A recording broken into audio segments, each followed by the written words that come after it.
Hello friends. तो आज हम महाराष्ट्र बोर्ड के 11th स्टैंडर्ड बायोलॉजी का सेकेंड चैप्टर देखने वाले हैं। उसका टाइटल है सिस्टमैटिक्स ऑफ लिविंग ऑर्गेनिज्म। आज हम बस टाइटल ही डिस्कस करेंगे कि पहले तो हम देखेंगे कि ये लिविंग ऑर्गेनिजम्स का मतलब क्या होता है। ये living organisms non living organism से अलग कैसे है। ठीक है, ये आपके फर्स्ट चैप्टर में कुछ इसका एक्सप्लेनेशन दिया है। हम बस यहाँ पे थोड़े से कैरेक्टरिस्टिक्स देखेंगे। ठीक है, तो लिविंग ऑर्गेनिजम्स मतलब क्या। लिविंग ऑर्गेनिजम्स मतलब ऐसी चीज़ें जो लाइफ के कैरेक्टरिस्टिक्स शो करती है या फिर उनके पास कुछ कैरेक्टरिस्टिक्स है जो ये डिसाइड करती है कि ये लिविंग है। ठीक है, वो ज़िंदा है या फिर उन्हें हम लिविंग कंसिडर कर सकते हैं। ऐसे कैरेक्टरिस्टिक्स जो चीज़ें शो करती हैं उनको हम लिविंग ऑर्गेनिजम्स कहते हैं। ठीक है, मतलब anything that is alive possessing the characteristics of life. तो ऐसे कौन से कैरेक्टरिस्टिक्स हैं? तो पहला है मेटाबॉलिज्म। अब ये मेटाबॉलिज्म क्या चीज़ है? तो हमारी बॉडी में बहुत सारे केमिकल रिएक्शंस चल रहे होते हैं। ठीक है, मतलब कुछ चीज़ें बनती है, जुड़ती है, एक से एक जुड़ के चीज़ें बनती है या फिर कुछ चीज़ें टूटती है। ठीक है, जो बड़ी चीज़ें वो टूट जाती है हमें एनर्जी प्रोवाइड करने के लिए। कुछ चीज़ें बनती है एनर्जी स्टोर करने के लिए। ठीक है, ये दो टाइप के केमिकल रिएक्शंस हमारे बॉडी में चल रहे होते, कंटिन्यू चल रहे होते हैं। ऐसा नहीं कि अभी चल रहे बाद में बंद हो गए, ऐसा नहीं है। जब तक लिविंग ऑर्गेनिजम्स में जान है तब तक ये रिएक्शंस चलती रहती है। ठीक है, तो इनके इस टर्म है एनाबॉलिज्म एंड कैटाबॉलिज्म। ठीक है, एनाबॉलिज्म मतलब चीज़ों का बनना, एक से एक जुड़ के ऐसे चीज़ों का बनना, तो उन्हें हम एनाबॉलिज्म कहते हैं। तो making of new molecules, anabolism. तो कैटाबॉलिज्म का मतलब क्या है कि ब्रेकिंग ऑफ मॉलिक्यूल्स। जो भी मॉलिक्यूल्स बने हैं उनका टूटना भी ज़रूरी है, उनसे एनर्जी मिलना भी ज़रूरी है। ठीक है, तो कैटाबॉलिज्म का मतलब क्या है? ब्रेकिंग ऑफ मॉलिक्यूल्स, टूटना, मॉलिक्यूल्स का टूटना। एनाबॉलिज्म और कैटाबॉलिज्म को मिला के मेटाबॉलिज्म कहते हैं। ठीक है, समझ गए? Metabolism is equal to anabolism plus catabolism. Anabolism is making of new molecules, catabolism is breaking of molecules जो पहले बने हुए हैं। अब इसका सिंपल एग्जाम्पल अगर हम सोचें तो प्लांट्स में ग्लूकोज बनता है। ठीक है, फोटोसिंथेसिस से ग्लूकोज बनता है, एनाबॉलिज्म होता है। और हमारे बॉडी में जो हम ग्लूकोज कंज्यूम करते हैं तो वो ग्लूकोज ब्रेक डाउन हो जाता है, कैटाबॉलिज्म होता है उसका, उससे हमें एटीपी मिलती है, एनर्जी मिलती है। ठीक है, यह है हो गया पहला कैरेक्टरिस्टिक्स ऑफ लिविंग ऑर्गेनिज्म का। सेकंड क्या है? Growth and development. Growth and development, organism जो भी है वो धीरे धीरे बढ़ता है, आंखों से दिखाई देता है। जो बच्चा रहता है, छोटा सा बच्चा रहता है, वो बढ़ जाता है, अडल्ट होता है। ठीक है, तो ये ग्रोथ है, उनके अंदर भी डेवलपमेंट हो जाती है।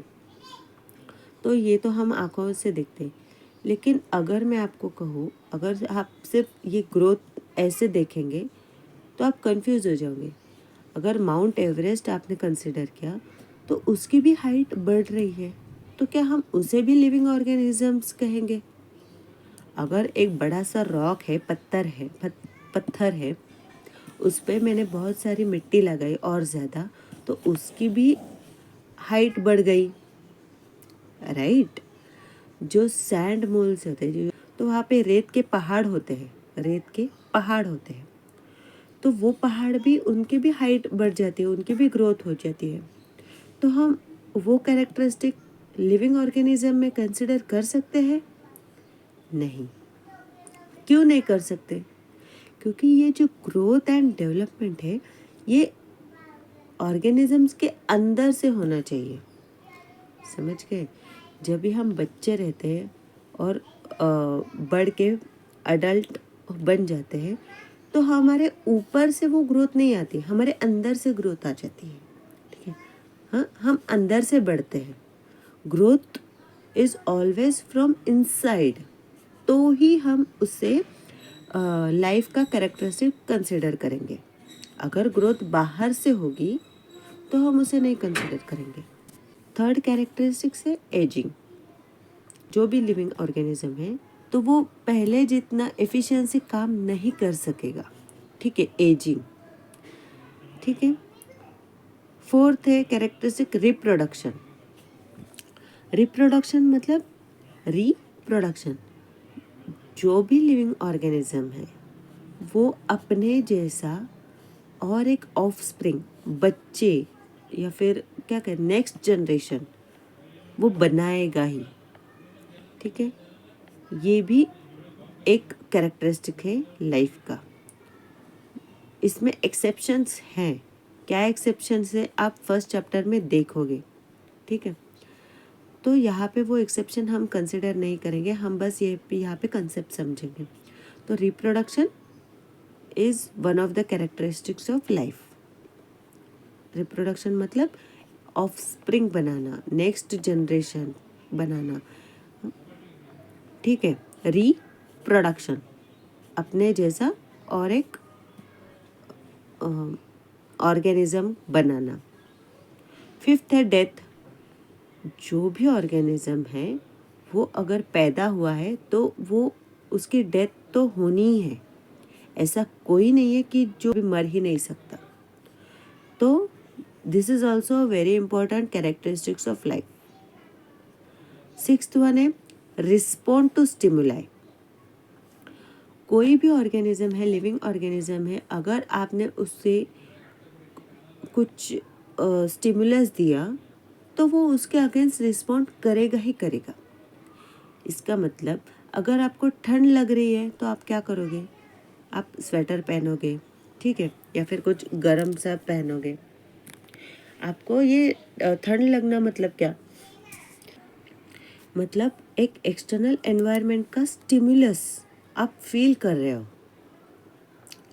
या फिर आपको अगर किसी ने चाटा मारा, ठीक है, तो ये भी एक स्टिमुला है। उस पर आप कैसे रिस्पॉन्ड करोगे? इधर आप ऐसे बोल रहे हो कि जाने दो यार, मेरा दोस्त है चाटा मारेगा, तो आप छोड़ देंगे, नहीं तो आप और दो लगाओगे। ठीक है, ये आपका रिस्पॉन्स है उसके अगेंस्ट। तो हर एक ऑर्गेनिज्म, अगर आप छोटे कीड़े मकोड़ों को भी अगर देखें, ठीक, उनको अगर आपने इरिटेट किया तो वो भी उसके अगेंस्ट रिस्पॉन्ड करेंगे। वो भी चिढ़ जाएंगे या फिर उनका जो चलने का रूट है वो बदल देंगे, इधर उधर भागेंगे। तो ये उनका रिस्पॉन्स है। ठीक है, अगेंस्ट द स्टिमुलस। तो हर एक ऑर्गेनिज्म रिस्पॉन्ड करता है। अगर आप बैक्टीरिया के केस में भी देखोगे, बैक्टीरिया पे होते हैं फ्लैजेला। फ्लैजेला क्या है, बैक्टीरिया क्या है, वो हम आगे देखेंगे। बैक्टीरिया जर्म्स हमने पढ़ा है ना, तो उनके ऊपर होता है फ्लैजेला। तो जो भी उनका अगर खाना हो या फिर ऐसे पॉजिटिव स्टिमुलस हो तो वो फ्लैजेला ऐसे घुमाएंगे और उस स्टिमुलस के पास जाएंगे। अगर कुछ उनको ऐसे लगा कि यहाँ पे कुछ हार्मफुल है एनवायरनमेंट, तो वो फ्लैजेला उल्टा घुमाएंगे और उससे दूर भागेंगे। तो वो बैक्टीरिया भी रिस्पॉन्ड करते हैं। ठीक है, तो ये एक कैरेक्टरिस्टिक्स है लिविंग ऑर्गेनिज्म का। ये जो कैरेक्टरिस्टिक्स मैंने यहाँ पे दिए हैं, metabolism, growth and development, ageing, reproduction, death and response to stimuli, ये टेक्स्ट बुक में दिया है आपके। ठीक है, तो अदर देन दिस भी कुछ है, कुछ कैरेक्टरिस्टिक्स है जो हम कंसिडर कर सकते हैं। वो है, पहले तो है वो होम्योस्टेसिस। अब ये होम्योस्टेसिस का मतलब क्या है कि होम्योस्टेसिस का मतलब है अपने बॉडी के टेम्परेचर या फिर अपने बॉडी का जो भी इंटरनल एनवायरनमेंट है वो स्टेबल रखना, उसे चेंज नहीं होने देने की। अगर वो चेंज हो गया तो हम कैसे ज़िंदा रह सकते, कैसे सर्वाइव करेंगे? अगर आपके एनवायरनमेंट में 44 डिग्री सेल्सियस टेम्परेचर है तो आपके बॉडी का भी वही होगा क्या? अगर होगा तो आप जिंदा रह सकोगे क्या? 44 डिग्री सेल्सियस आपके बॉडी का टेम्परेचर रहा तो क्या आप सर्वाइव कर सकोगे? नहीं ना। तो उस टेम्परेचर में भी हमारी बॉडी अपने नॉर्मल टेम्परेचर पे मेंटेन रह सकती है, ठीक है। उसे हम होम्योस्टेसिस कहते हैं। अगर टेम्परेचर घट गया तो बॉडी टेम्परेचर कम होता है? नहीं ना। तो ये मेंटेन करके रखता है, ठीक है, उसे हम कहते हैं होम्योस्टेसिस। नेक्स्ट है न्यूट्रिशन। हमें जिंदा रहने के लिए कुछ न्यूट्रिशन की ज़रूरत होती है ना। नॉन लिविंग थिंग को किसी न्यूट्रिशन की ज़रूरत होती है क्या? नहीं। लेकिन हमें जिंदा रहना है, हमें एनर्जी चाहिए, उसके लिए न्यूट्रिशन, कुछ खाने पीने की ज़रूरत रहती है ना। तो ये भी एक कैरेक्टरिस्टिक है। नेक्स्ट है एक्सक्रिएशन। तो जो भी हम खाते हैं पीते हैं तो उसका कुछ ना कुछ तो वेस्ट प्रोडक्ट बनता ही है। तो अगर ये वेस्ट प्रोडक्ट हमारे बॉडी के बाहर नहीं जाएगा तो इन्फेक्शन होगा, राइट। तो उससे बाहर निकालना भी एक कैरेक्टरिस्टिक है।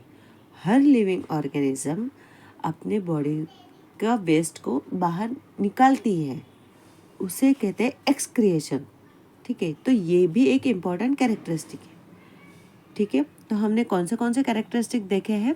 Metabolism, growth and development, ageing, reproduction, death, respond to stimuli, homeostasis, nutrition and excretion, ठीक है।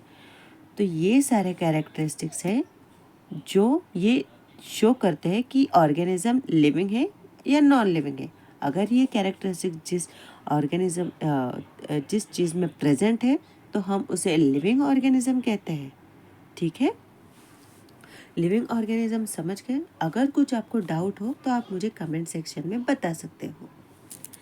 तो नेक्स्ट क्या है? तो नेक्स्ट है सिस्टमैटिक्स। का मतलब क्या है? क्योंकि आपके टाइटल में ही दिया है सिस्टमैटिक्स ऑफ लिविंग ऑर्गेनिज्म। तो ये सिस्टमैटिक्स का मतलब क्या है?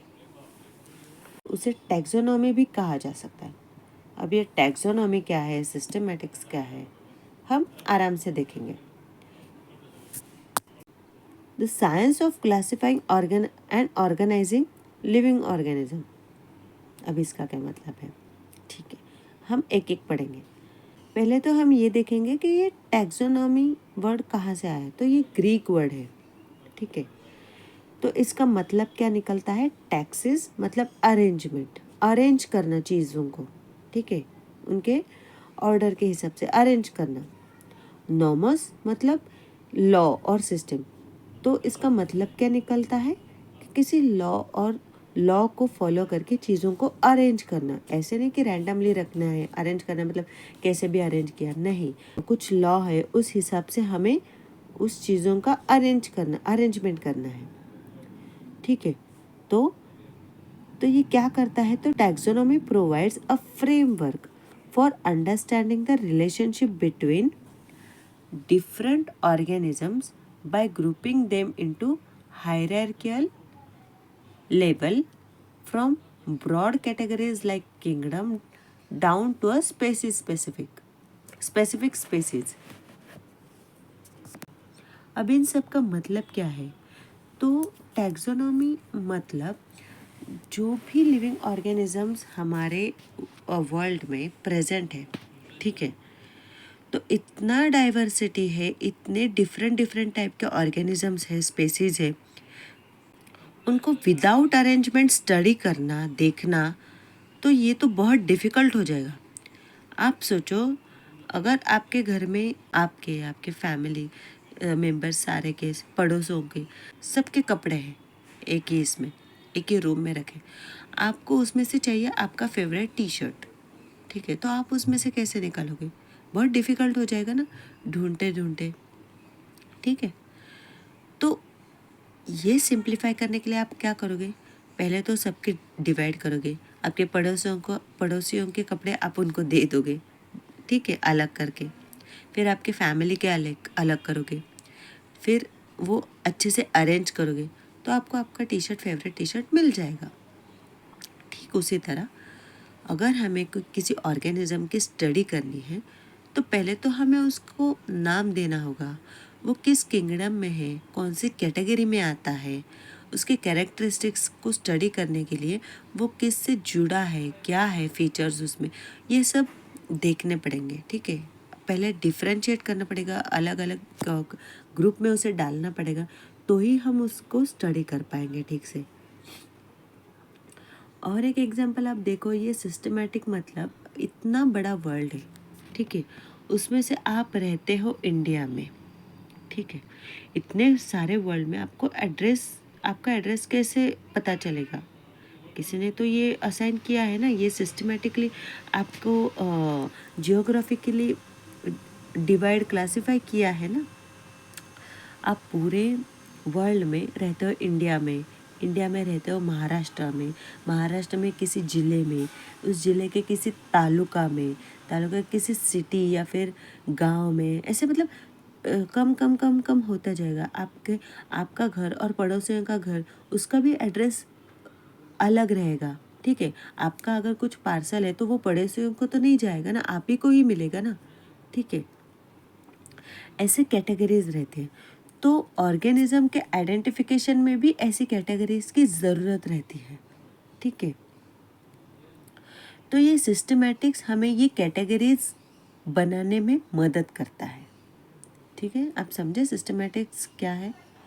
तो क्वेश्चन यही है कि वाई सिस्टमैटिक इज़ इम्पॉर्टेंट और नेसेसरी, जो भी अभी मैंने कहा।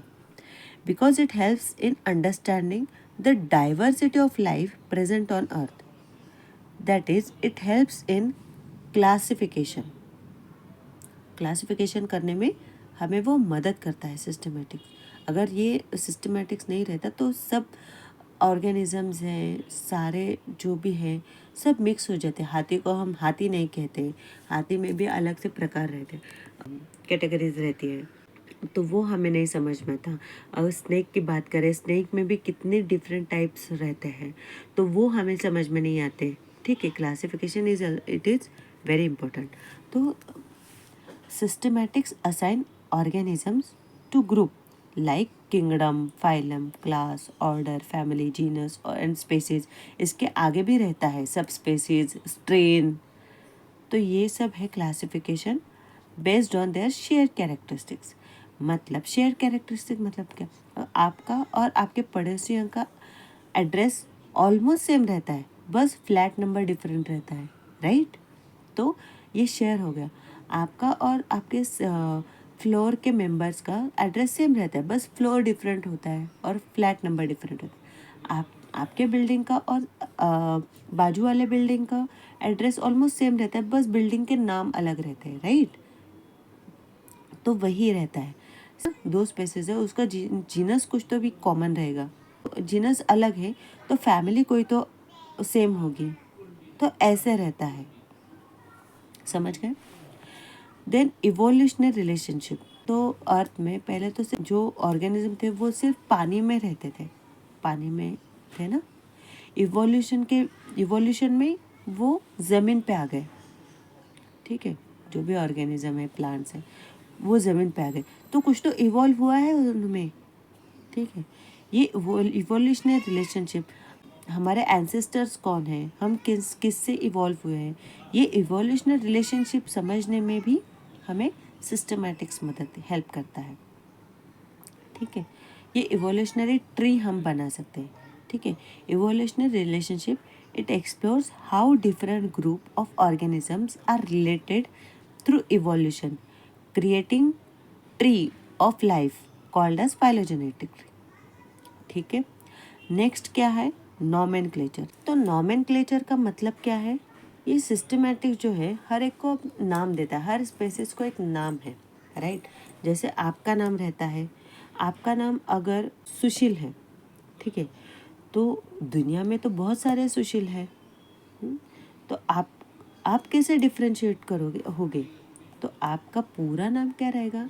जो भी आपका नाम, आपके पिता का नाम और सरनेम, ये सब मिला के आपका नाम हो जाएगा। ठीक है, ठीक वैसे ही तरह अगर आपको कोई किसी ऑर्गेनिज्म को नाम देना है तो वो बाइनोमियल नॉमेनक्लेचर में देते हैं। साइंस में किसी ऑर्गेनिज्म को अगर नाम देना है तो वो बाइनोमियल नॉमेनक्लेचर में देते हैं। ये बाइनोमियल नॉमेनक्लेचर मतलब उसका एक जीनस नाम भी होगा, स्पेसिस नाम भी होगा। जीनस और स्पेसिस का ये दो नाम मिला के बाइनोमियल नॉमेनक्लेचर होता है। इससे स्पेसिस टू स्पेसिस डिफ्रेंशिएट करने में मदद मिलती है। ठीक है, समझ गए? नॉमेनक्लेचर, हर ऑर्गेनिज्म को नाम दिया जाता है, वो बाइनोमियल नॉमेनक्लेचर में होता है। बाइनोमियल नॉमेनक्लेचर मतलब जीनस एंड स्पेसिस, वो दोनों मिला के जो भी नाम बनता है उसे बाइनोमियल नॉमेनक्लेचर बोलते हैं। ठीक है। Then identification, it helps to identify and distinguish different spaces.